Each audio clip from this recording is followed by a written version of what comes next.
আমাকে এত বছর মিডিয়ার মানুষে কেউ চিনতো না। আমি সিনেমা বানাইছি, ডিগ্রিটা নায়িকা বানাইছি, আমার নায়িকা বলছে সিনেমা ভালো হয় নাই, পারলে আমি এটা নিয়ে মামলা হামলা বহুত কিছু করা ভাইরাল লাগে না ভাই। তখন কিন্তু আপনারা সবাই আমার পক্ষে ছিলেন, আপনারা জনগণরা যারা আছেন সবাই কিন্তু আমার পক্ষে ছিলেন। ওই ভাইরাল বুঝি না, আমি এতটুকু বুঝি, আমার জ্ঞান থেকে যতটুকু আসে, আমার যতটুকু আমার মেধা থেকে আসে, আমি ঠিক অতটুকুই বলি, আমি বাইরে কিছু বলি। আমি তো দূরের কথা, ইন্ডাস্ট্রি কেউ বানাবে কিনা আপনি এটা বলেন। যদি ইন্ডাস্ট্রি কেউ বানায় তাহলে আমি তুমি আছে তুমি না কেউ বানাবো। যদি আজকে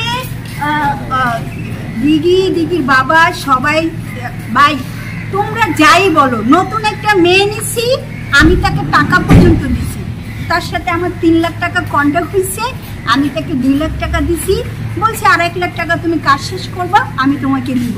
সে আমার কাজ শেষ করে নাই, আমি তাকে 1 লাখ টাকা দিই নাই, 1 লাখ টাকা পায়, সে আমার কাজ শেষ করে নাই, কারণ আমার গান শেষ হয় নাই।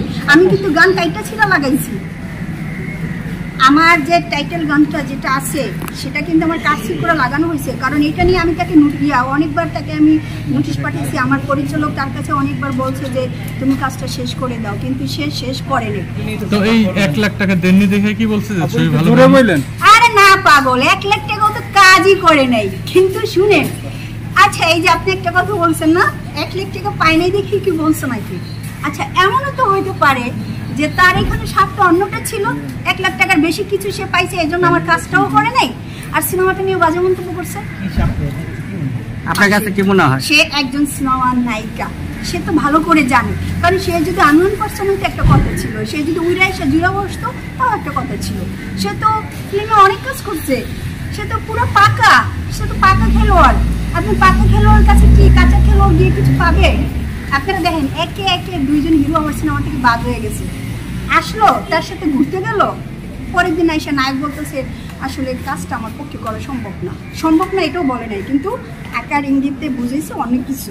ঘুরতে গেল মানে বুঝি নাই, আমার গান চলতেছে, নায়িকা আসছে, নায়ক আসছে, আমাদের সাথে কন্ট্যাক্ট হয়ে গেছে, হওয়ার পরেই তো আমরা ডিক্লেয়ার দিছি, সবার কাছে প্রচার করছি যে আমার সিনেমার এ নায়ক। বাপি ভাইয়া আসলো, বাপি ভাইয়া কিন্তু এত ইন্টারেস্ট ছিল সিনেমার প্রতি, মানে খুবই ইন্টারেস্ট ছিল। সে কিন্তু ওই আশুলিয়া থেকে কাজ শেষ করে আসছে, এফডিসি এসে তারপর আমি একটি কথা, তোমরা কাজ শুরু করো।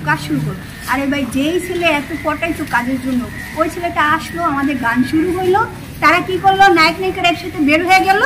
পরের দিন শুনলেন কি নায়করা বলতেছে আমার তো একটু চুলের সমস্যা, আমি পরে কাজ করব। নায়িকার সাথে এমন কি হয়ে গেল? তারা ঘুরতে যাওয়ার পরে আপনারা দেখবেন তারা ছবিও পোস্ট করছে, ছবি তুলছে, খাওয়া দাওয়া করছে, পোস্ট করে। এরপরে আবার সাইমন ভাই কি না হলো না, সাইমন ভাই আমরা গানে করি হচ্ছে, আমরা তাকে ইনভাইটও করি নাই, কিন্তু ভাইয়া চলে আসছে, খুবই আগ্রহ ছিল। আসলে হয়েছে কি আমি জানি না কোনো হিরোতে এইভাবে সিনেমা ছাড়ার কথা না, এখন আপনারাই বুঝে নেন যে সিনেমাটা কেন ছাড়ছে।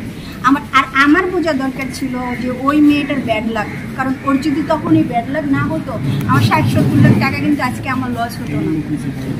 তখনই যদি আমি বুঝতাম, যেমন কিছু মানুষ দেখবেন, আমি আজকে আরো একটা কথা বলি, যেমন আমাদের সুপারস্টার নায়িকা পরিমণি, আপনারা আজ পর্যন্ত বলতে পারেন তার কোন একটা সিনেমা হিট হয়েছে? হ্যাঁ সে তো হিট, সে তো সুপারস্টার নায়িকা। আমি বললাম কিভাবে হিট হওয়া যায় একটু বলেন না। না আমি প্রশ্ন করছি আপনাদের কাছে, কোন প্রযোজক তার সিনেমা নিয়ে বানানোর পরে কি টাকা ব্যাক পাইছে? ভাই কুফা ছাড়া কিছু একটা কথা থাকে মানুষের জীবনে। তো আমার নায়িকা যখন শুরুতেই 2টা সমস্যা করছে, আমি যদি তখনই বুঝতাম তাহলে কিন্তু আমি কিন্তু তখনই যদি তাকে না নেওয়া দরকার ছিল যে কিরে ভাই 2টা হিরো এসে কাজ করবে না, আমি এই মেয়েটা নিয়ে কিভাবে কাজ করবো। তারপরে দেখেন আমি একটা মেয়ে মানুষ হইয়া ওরা নিয়ে যুদ্ধ করে আমি কাজটা শেষ করছি।